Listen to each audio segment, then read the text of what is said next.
relaxed and paying attention. Hey, Pirates. Oh, there they go. Well, welcome back to 21st Century Radio. I am your host, Dr. Bob Hieronimus, a lowly PhD and a DFA. Yes, I have 2 doctorates. Our executive producer and research assistant is my boss, Laura Kortner, and she is tough. And our engineer tonight is Vern Anderson, and I understand he does have a good pitching arm, a good curved ball, and maybe we'll sign him up for the Orioles. I think he could probably do a little better than we are doing now. What do you think? What do you think there, Ron Casey? Cassie? Sorry. I enjoyed the Orioles' little run this summer. I mean, they ran hot and cold, right? But, right. Yeah.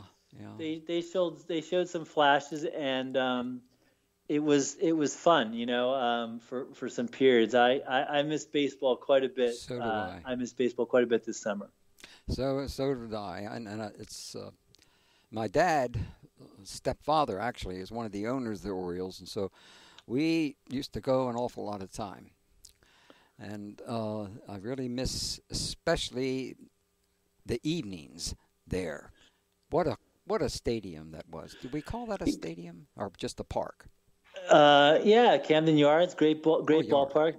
Yard. We were talking a little bit off air about Babe Ruth, whose father famously owned a saloon that was just behind second base there, and the Babe was born in a house just a long home run clout away from Camden Yards, and really does incorporate the old B&O Railroad warehouse, and it's just fantastic. Just still the best ballpark in the major leagues, right? Yeah, I think so. Well, I appreciated your story coming clean and what I learned about Baltimore's Squeegee Kids. Please tell us about that. The Squeegee Kids have been a source of hot debate off and on for decades in Baltimore. And, at the magazine, probably about 2 years ago at this point, they were in the media quite a bit. And, I just wanted to go out and talk to the kids themselves. I think a lot of people were written about, I had this problem with them, or they're no problem. A lot of comments on Facebook and social media, and what are we going to do about them? And, I think my idea was just to go out and spend a couple of days with the kids and just learn about their lives, and I'll share this personally. My mother was very sick at the time, and I was spending a lot of time in New Jersey. And I came back early on a Sunday morning, a warm day in the summer, when I knew they'd be outside down on President Street. So I parked nearby and walked over, and was not in a hurry to go anywhere or do anything, or to get a story or to conduct interviews. I just wanted to talk, let them see if they just let me sit on the grass and knoll there and watch what they do a little bit with my notebook. And it was fun. It was just fun to hang out with teenage boys, 16, 17, 18, 12, 19, and just the way they joke with each other, roughhouse with each other. And, as a middle-aged guy, you forget how free and relaxed kids are and stuff, and how funny they are and how smart they are. And, growing up in like where I did in New Jersey or in Allentown, Pennsylvania, we made money cutting grass or shoveling snow at that age. And, they're just trying to make some money. And these kids are not coming from, middle-class backgrounds. They're generally coming from Douglas homes. That's for sure. And, money's hard to come by. And, nobody's going to buy them clothes. They're not going to have money to go to, get a bite to eat after school. And I can tell you, as I have 2 brothers, how much teenage boys eat. It's kind of like a constant project when you're that age. And, they're trying to buy money, have some money to buy some food in their pocket, buy some food, buy a new pair of sneakers, and they contribute to their household with the money they earn. And I found them to be like remarkably self-aware, that they they realize that they're kind of getting up in people's face, so to speak, when somebody stops at a stoplight and they kind of jump out and have their squeegee in hand and want to spray your window and make a buck or two. They also realize that, most of the way that they're perceived is not from anything they're doing. It's from us. It's from the drivers. You're having a good day. You're having a bad day. Maybe you're unaccustomed to the Squeegee Kids, or maybe you see them every day.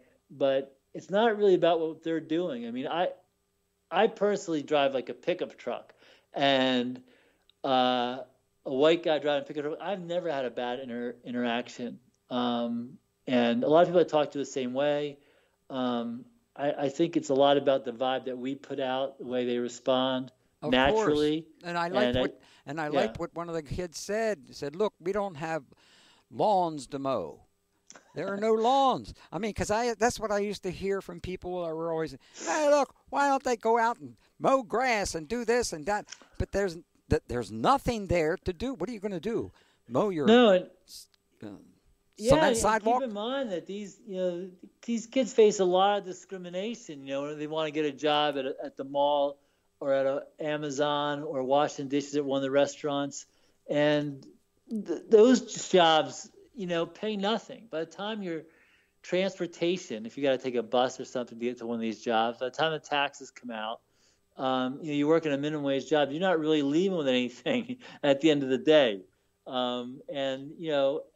There's a real camaraderie among the kids that's nice to see. They look out for each other, and I think it would be great if the city, these are essentially kids that the city, just by the fact that they're out there, we know that they could use some services, right? They could, maybe use a mentoring program, maybe use set up a car wash that they could organize, a place that's safer than being in the street. But to see them as some blight on the city is just unconscionable to me. They're mostly not even adults yet. It's our responsibility, to help them get on a path forward. And sometimes all you have to do is just let them wash your windshield and give them $1. It's not that hard to do. They really get $1? Yeah. Most I've ever given is 50 cents. I usually try to keep them driving. Some singles in my pocket.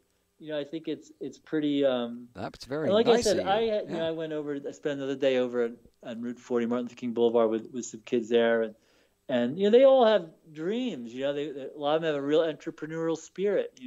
They want to start. Some are artists, and some want to make clothes, and some want to have a food truck, and some do envision having a car wash. They're kids with some entrepreneurial spirit. They're not causing problems. They're looking for a way to make some money, and for the most part, I mean, in any field, you're going to meet some people that give you a hard time or whatever, have a bad day. They're no different than that. Mm-hmm. Expect. We all run into that in our jobs. But I was really impressed with the kids. I was really impressed, with essentially that they were open, to just talking to me like a normal human being. Some 56-year-old white guy. I had a good day. I had a couple good days with them. And I think you spend some time getting to know the kids. Say hello when you roll down your window. Mm-hmm. Well. Let's move on. Okay. Mary Carol Riley refused to drop her drawers in a room full of men. What was she experiencing at the time? That's funny. She was experiencing a stick-up, right? A stick-up, yeah. Jeez, a whiz. Yeah, I like that we're going to all these kind of underground stories here, or off the radar stories. Yeah, I think, to the project of the book a little bit, whether it's spending time with the Squeegee Kids or Kimberly Sheridan, I think people in Baltimore are just the greatest. I think, when people began to leave the city for the suburbs, when they built 83 and all these road to nowhere and the suburbs and deindustrialization hit the city, I think that the people that stayed in the city and loved Baltimore are just the best, you know. And Mary Carol Riley is one of those people who was born and raised in Baltimore, and She was a good card player, huh? a pretty good card player. And she was involved in a stick up. She was a victim of a stick up during an illegal backroom poker game in Greektown. And Mary Carol O'Reilly, I don't think you said in the introduction, she is a former one-time nun in training, yes. a former romper room TV teacher, and she's in her late 70s now and still a serious Texas Hold'em poker player. And she was also an ex-cabbie and an ex-actress. So she's had a colorful, full life. Mm-hmm. And her hobby is Texas Hold'em. And a number of years ago in Greektown, this is before the casino opened in Baltimore, when there's a lot more backroom poker being played around the city, right? She was in a pretty big game, and it got set up to be robbed.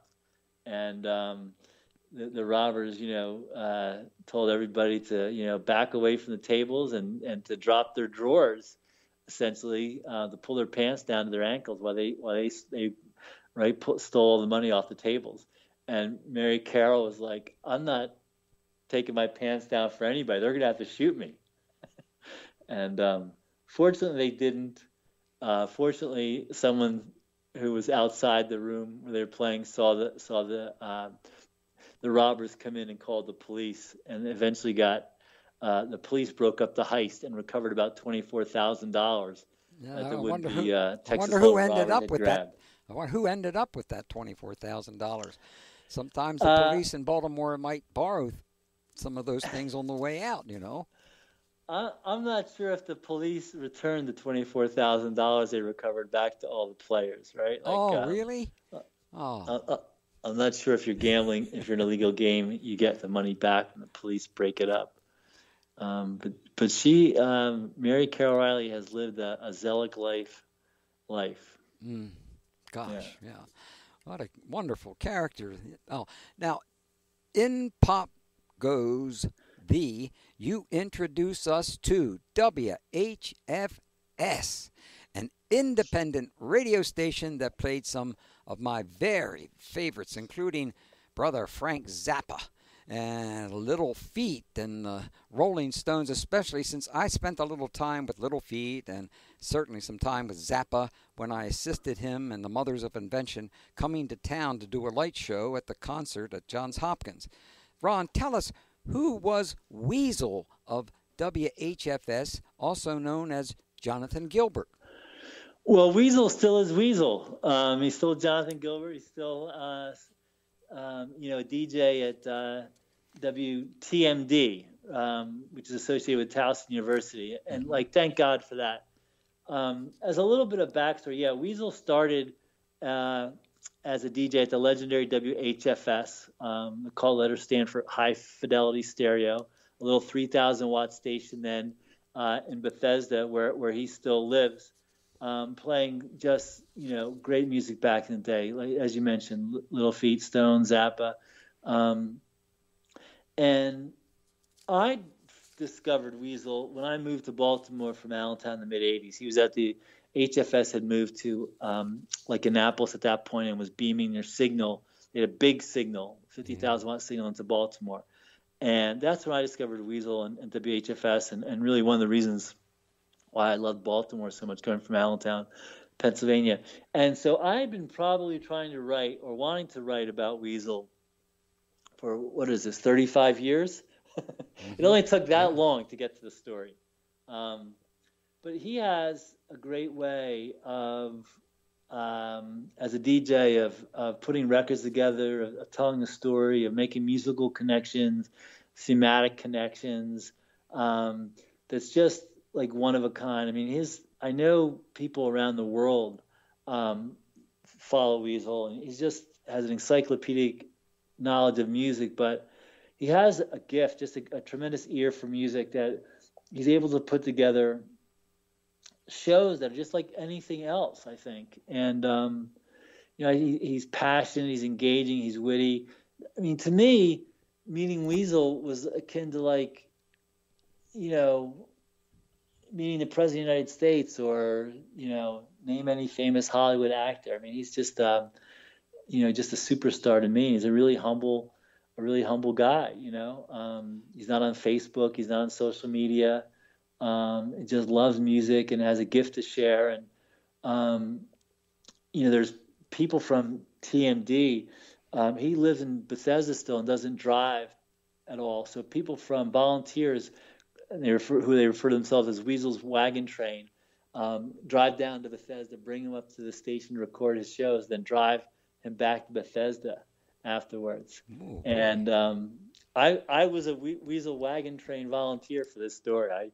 I picked him up and drove him home, and so it was just so much fun for me to bend his ear about music and just in the car ride back and forth.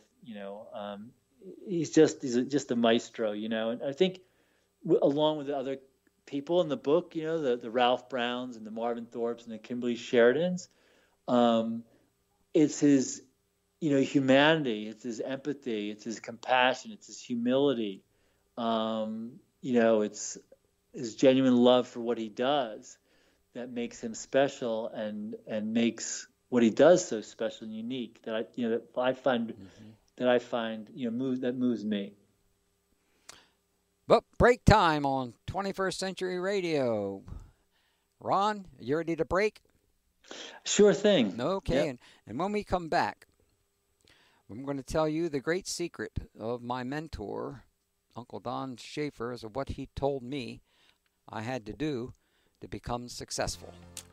And we'll begin with that when we return on 21st Century Radio with our guest, Cassie. If you love Baltimore, it will love you back. 171 short but true stories. Apprentice House 2020. You should buy this book. That's the reason why we had him on, because this is a good book about Baltimore.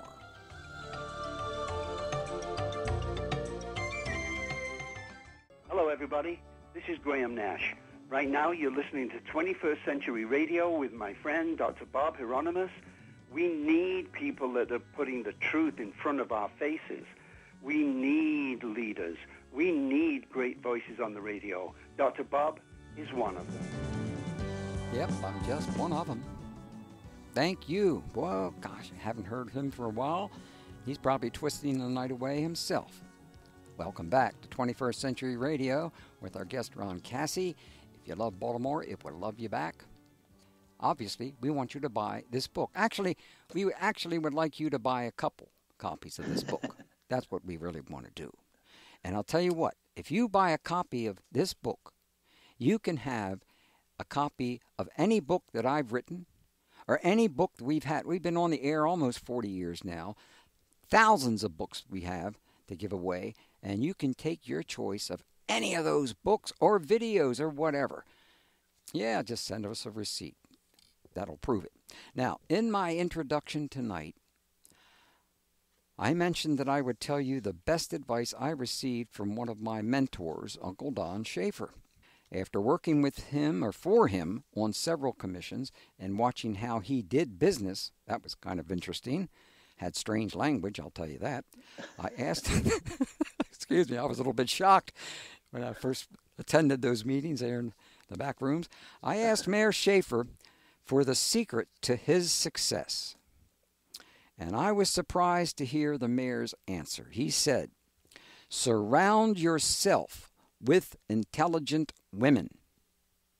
Well, I didn't know it at the time, but women really are the best workers. Not only do they generally have a higher consciousness than men, but they tend to look out for partnerships, solutions. Instead of dominating people, they try to work with others. Now, I'm sure you can agree with that. Right, Ron? Yeah, William Donald Schaefer was known for having a team of women around him, right? I mean, yeah. He's kind of famous for that in Baltimore. And Baltimore has had and we have a lot of women in leadership positions. You know, head of the American Vision Arts Museum. Yeah. Even, right, yeah. Rebecca Hofberger. She'll be with us next week. Yeah, Julie Marchiari, the head of the Walters Art Museum. Of course, we had Doreen Bolger for a long time, the Baltimore Museum of Art. The head of Towson University. A lot of we've had, female mayors and city council presidents, and a lot of great state delegates. Two of my state delegates, Robin Lewis and Brooke Learman, are fantastic in District 46. I think Baltimore really produces some great women leaders, and yeah. It was one really tough one that everyone warned me about. They said, "You, Bob, you think you're so, think you're so smart. Wait till you get the Dragon Lady." You know who the Dragon Lady was? They referred to her as Dragon Lady. Joan Bareska. But she was brilliant. She was one of the hardest workers, and she let me know ahead of time the kind of things that I needed to do to stay out of Don's way, and that kind of thing. Because I ask a lot of questions. She's the one who intimidates me. Oh, really? She's. Yeah. I think she's an extraordinary woman for many reasons. She extraordinary, sure is. Bright, but yeah, boy, she doesn't. I don't think she brooks any fools. Well, she's the kind of person that she's not going to BS you. Right. She's going to tell you exactly what she thinks if you ask her things, so you got to be really careful from that standpoint, because I'm sure that she scared William Donald Schaefer a couple of times. Of course, we all did. We all did, because when he wanted to put that that expressway, whoa, yeah, that expressway was tearing our city apart. And I had just finished, this is so strange, but I just finished the poster for Don Schaefer's mayordom, which he used. And so I was, he said, "You're fair-haired now," because, you made sure that I got in the city hall. But then when you had to deal with Joan was the person that made sure everything was done perfectly, and you could not do your work, or you wouldn't be there. That was some experience I had at that time. But I was also surprised to see my name in your book. You included the piece from last August called "Time Machine," about the recreation of the Woodstock bus for the 50th anniversary, and I greatly appreciated that, because I don't get much publicity in Baltimore. The story of the light bus. It was great. It's a great Baltimore story. I mean, your work in painting it, and the story of the band Light, right? Oh, yeah. And you told that story accurately. That was not easy to do with the history of the light bus. It sometimes is better. Well, this bus is better known and appreciated in Europe, China, Japan. In Baltimore, it really is not that well known. My work is not well known here. I have a lot of difficulties in living here from that standpoint, but I'm used to it by now. Yeah, I think, there's challenges with telling a story that's 50 years old, right? I mean, we're going to have different recollections and things a little bit, but, there's also like a kind of, timeless quality to it, of a couple of members of the band, getting, driving up there and wanting their bus painted, and being memorable. And, it's partly from that time period, but I think it's also, the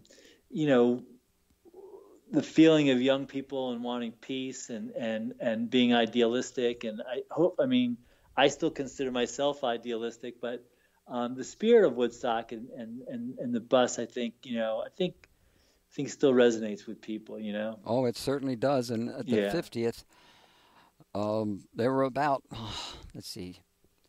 close to 100,000 people up there. And most people thought that wasn't going to happen. And fortunately, Baltimore and the Sun paper and you guys made sure that people knew that, because that was being told over and over again. Woodstock's gone. It ain't going to happen. But of course, if the people would have also interviewed the people that were trying to do it in, when were they? They're also trying to do it in, where was that? In Baltimore. Oh. There was talk about moving it to Merriweather. Yes, Merriweather. Yeah. Point, yeah. Yeah, that's too bad, because I love Merriweather. We were made sure that we put the first biodiesel fuel with Willie Nelson there. I always was fond of that.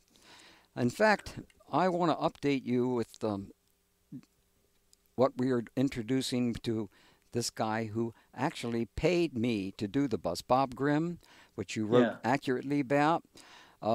We are right now finishing a album cover for a 15-year-old guitarist who is called the future superstar of the blues, Toby Lee. They both, Bob Grimm and we're going to be introducing them together because I did both of their album covers, Bob Grimm and his.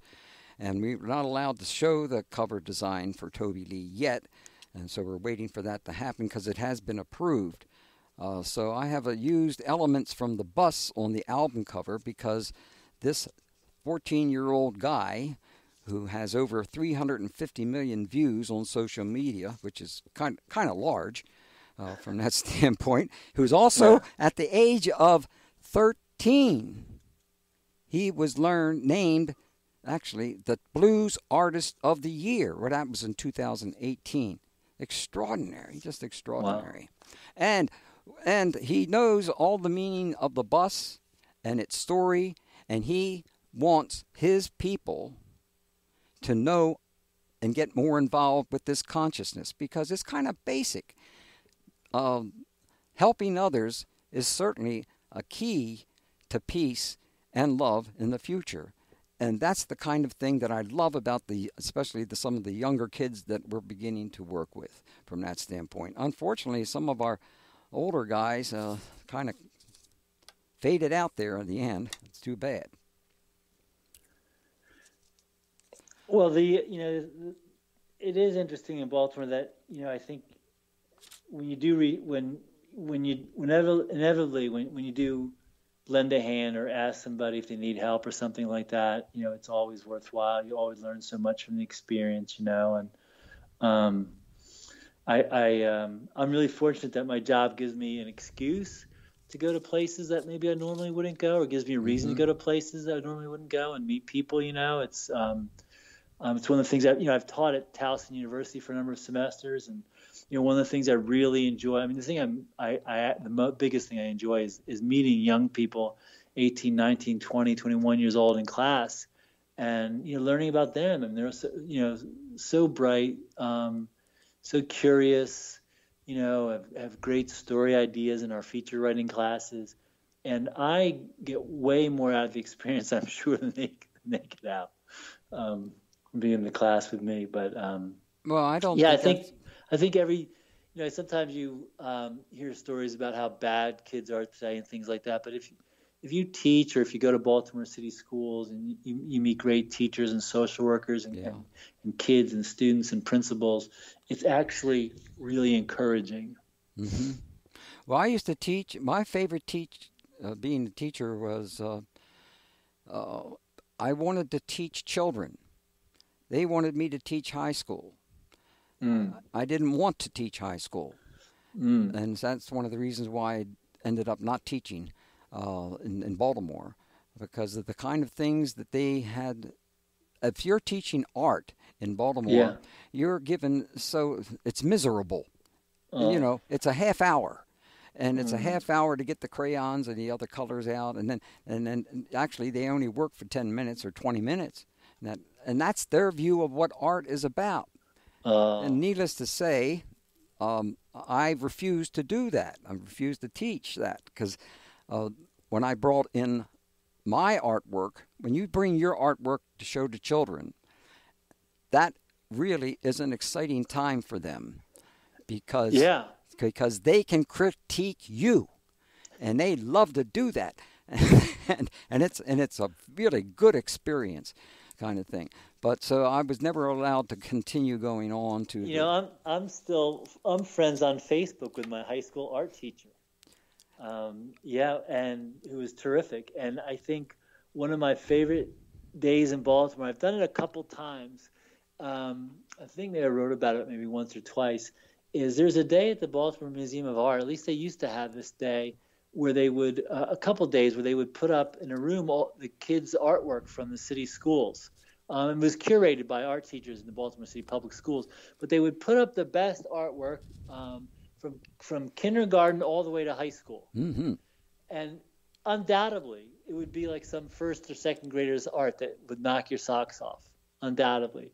And I remember one of the third or fourth grade art teachers telling me one time, this is to your point, that you know, school tends to knock the art out of kids. Yep. You know. Yep. Sure and does. It's the art teacher's job to put it back in, and that has stuck with me. You know, that growing up, going to school, you know, you lose, you get, you know, we get all the math and science you need, and lose track of, you know, art, and which just gives so much meaning to so many kids, and it's a wonderful day. I mean, the teachers.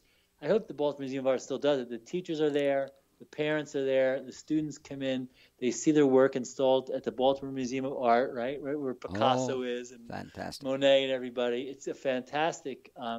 Maybe it's for a week, but I know there's always a weekend that's nice to go see all the work hung up, and undoubtedly there's some great high school students, but there's really always some elementary school, first or second grader whose stuff you think is just terrific.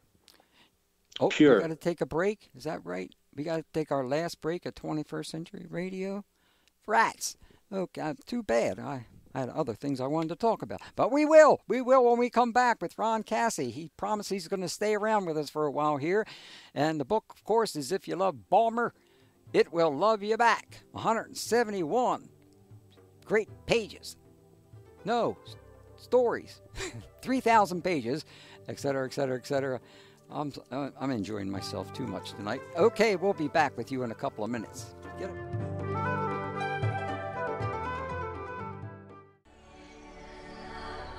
Yeah, this is OMalley saying love, and you're listening to 21st Century Radio with Dr. Bob Hieronimus. One love, y'all. Well, this is one of the most interesting interviews, you know. Over the years I've been doing interviews, but this one is very special. Indeed, it was very special, still is, and hopefully in the near future, when we finish this project and that project, we'll get Ziggy to join us again, and then we'll party all night. Fine guy. Welcome back to 21st Century Radio with our guest, Ron Cassie. Yes, we want you to buy the book, If You Love Baltimore, It Will Love You Back. 171 short but true stories, Apprentice House 2020, available on Amazon or over at www.roncassie.com. You with us, Ron? Yeah. Okay, after a few years. It's great. By the way, the little signal shout outs there from the Graham Nashes and Roseanne Cashes and Bob Marley is just fantastic. Well, normally they don't do radio. But, you know, when all of us are into rock and roll and stuff like that, and they're aware of your work, and it makes it a lot easier. You can, you know, and we're very happy that we've been able to bring in, but we certainly would like to bring Janie Hendricks back on. She's been with us a number of times, too. Well, but a few years ago, I really used to enjoy hanging out at James Joyce's Irish Pub and restaurant at Harbor East and listening to Governor Martin O'Malley strumming his guitar. Now, you have a story in here about Governor O'Malley's reaction to the way Baltimore was portrayed in the TV show The Wire.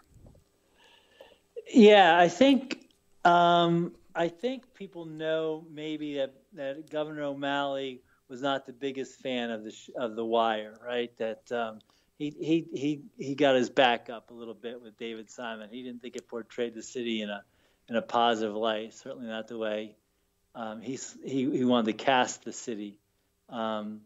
and the governor, Mayor OMalley, had bigger ambitions, right? He ran and became governor. He ran for president, and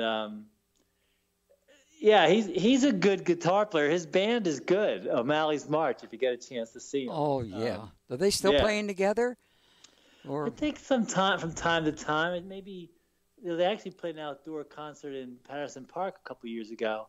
A funny story is I think I told you right at the beginning. I was over in before COVID broke out. I was over in Manchester and Liverpool, where my grandparents were from. Yeah. And I made a stop to Dublin. On my father's side, I have an Irish grandmother, and so I was in Dublin. I'd been planning to spend St. Patrick's Day there, and the first pub I go into, no lie, no joke, first pub I go into in Dublin to get a bite to eat for dinner. There's in the bar, there's a stained glass window of Martin OMalley and OMalley's March. Well, an homage to the band. And I'm like, you've got to be kidding me. I've come from Baltimore to Dublin, and the first pub I go into, there's a stained glass window, like a little homage to the band. And apparently OMalley played this Irish, the name escapes me at the moment, this Irish pub in Dublin every time he went. He was friends with the owner. And the reason, I forgot. The way I didn't see the window first.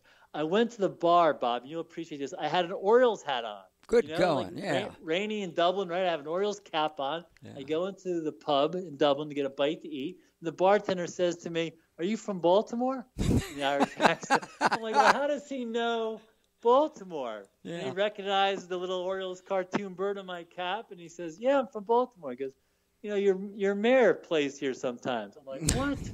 And he points me to the window that was in a different room. Yeah. Oh God. Oh boy. The Wire. What was the why was he so unhappy with the Wire? What were the specific things they were saying and doing that he felt that Baltimore shouldn't be stuck with? Well, the mayor, right, in the show is a white mayor named Carcetti, who has some resemblance to Mayor OMalley. I think that it was a little spot on, maybe. Carcetti in The Wire was very ambitious, young, white mayor in a majority black city. I think, it wasn't always clear if he was doing what was best for the city because it was best for the city, or if he was doing what he thought was best for the city because it was best for Mayor Carcetti. And I think maybe Martin OMalley thought it was a little too on the nose. But I think in general, beyond the portrayal of Mayor OMalley via Mayor Carcetti, it was it brought attention to the city's high violent crime rate and drug trafficking problem that obviously is with us to this day. And I think the book I wrote, the stories in here are all reasons why we love Baltimore. I mean, the stories are not Pollyannish, and I do go out with guys from safe streets, and there's a story in the book about that, going out to a vigil after somebody's been murdered.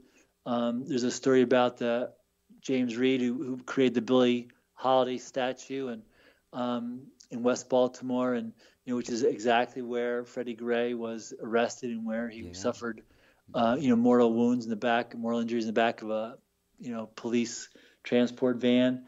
And I talked to the sculptor of the Billie Holiday statue about that. I mean, there's stories about Billie Holiday, who had a tough experience in Baltimore, was raped in her childhood home here. So the book isn't Pollyannish, but it goes to why we love Baltimore. And I actually think you get some of that in The Wire, but Martin OMalley, was afraid of the portrayal of the city. And so the truth can hurt, right, sometimes? Yeah, sure can. Yeah. Now, I graduated from Baltimore City College in 1961, and a lot of famous Baltimore greats are alumni of Baltimore City College, including Elijah Cummings, Senator Ben Cardin, a good friend of mine, Mayors Don Schaefer, and Kurt Schmoke. Kurt Schmoke, he was really something. And Joseph Meyerhoff, who's also a part of my family, and many others. I love this school so much that we make regular habit of donating hundreds of books to their library on subjects dealing with the usual stuff we cover on this show. And because I don't know if you're well aware of what's going on in UFOs, but there's no longer any controversy as to whether they exist or not. They definitely do. When the New York Times came out with that story 2.5 years, it changed everything. And right now they do admit that not only they're here, but some people are speaking to some of the people that have something to do with them. Now, the reasons why I'm bringing this up, I'd like to hear you tell us about City's new principal, Cindy Holcomb, and her effect on Baltimore City College. Well, City College is a great institution, and there's a few people that I wrote stories about, including like Larry Gibson, the great law professor at University of Maryland who went there. Cindy Harcum is one of a number of extraordinary principals in the city. I think at City College, there's essentially, I think there's a lot of pressure on the principal there, that it is the castle on the hill, right? Right. And, Cindy Harcum grew up in West Baltimore and took, I think we forget that the price that kids pay in this city, that's multiple bus rides they take if you live in certain parts of the city to get to City College, right? Yeah. These kids are spending a lot of days on public buses to get to, Roland Park Junior High or a City College or a Poly. They're not walking to school necessarily, or they don't have, if you're from a working class family, your parents are probably not, driving you, and it can be, 45 minutes, hour and a half commute to and forth to school, even if you live in the city.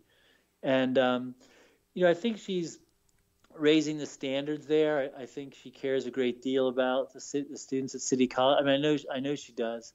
And I think, one thing that she's doing is reaching out to families that have the wherewithal to send their kids to private school and convincing them to send their kids to the public school system in Baltimore and send the kids to Baltimore City College, so that it becomes a reflection of the city. And it's, you mentioned William Donald Schaefer and Kurt Schmoke, Russell Baker, Dutch Ruppersberger.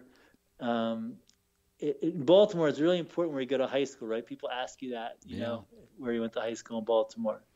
And I think City College really, we have some of the greatest high schools in the state in Baltimore. City College, Poly, Western, some really great high schools. And I think it's important to set that bar really high, which City College does, which Cindy Harcum does. Well, it is a tough school at times. I'll tell you why.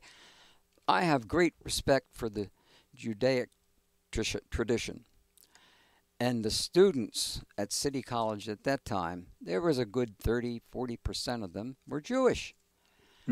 Now, these were guys, most of them, that I had to compete with, which became impossible. These guys, in their grade averages, were averaging somewhere around 98 to 99. I was a miserable 92. And there was no way that I could ever accomplish what any of these guys did, because after they left school, then they went to 2 or 3 hours of more Jewish school. I've forgotten exactly what it's called at the particular time, but they go to another school immediately, jump on a bus and go there. They were so mature. And I just loved being with them because I love being with people that like to learn. And that's one of the things that City College is filled with at that time, when I was there anyway. And still is. The students there are fantastic. And I had a teacher by the name of Warren Almy. Warren Almy was a weightlifter, bodybuilder, etc., a couple of PhDs, etc., etc. And he saw me and he said, "Hieronimus, you're supposed to be a wrestler. A guy with a name Hieronimus. You must be Greek." And I said, "I'm not Greek." But he said, "But you must be a wrestler." And I said, "No, I'm not." He said, "You should be." So I did. I became a wrestler. The worst wrestler City College probably ever had. But then later on, that allowed me to talk to him about what would you do? How would you reach a guy like, say, for instance, Bertrand Russell. Bertrand Russell. He was my god at one time. And I said, how can I reach him? And he says, here's his number. Give him. Here's his address. Write him. And I did. And guess what? He answered me back. I couldn't believe it. A couple of times. To have a couple of letters from Bertrand Russell was something. To me, anyway, it was. That's the kind of school City College was. With the kind of teaching. And I'm sorry we ran out of time. But, boy, you got to join us again some other time on 21st Century Radio. I'd love to, Bob. It was really enjoyable. Okay, but got to get a haircut and shine your shoes. Can you do that? Is it okay if I cut my own hair? Yes, it's all right to do that. And wear a tie. You wear a tie? I can wear a tie. Good going. All right. Thank you for joining us here on 21st Century Radio, and look forward to your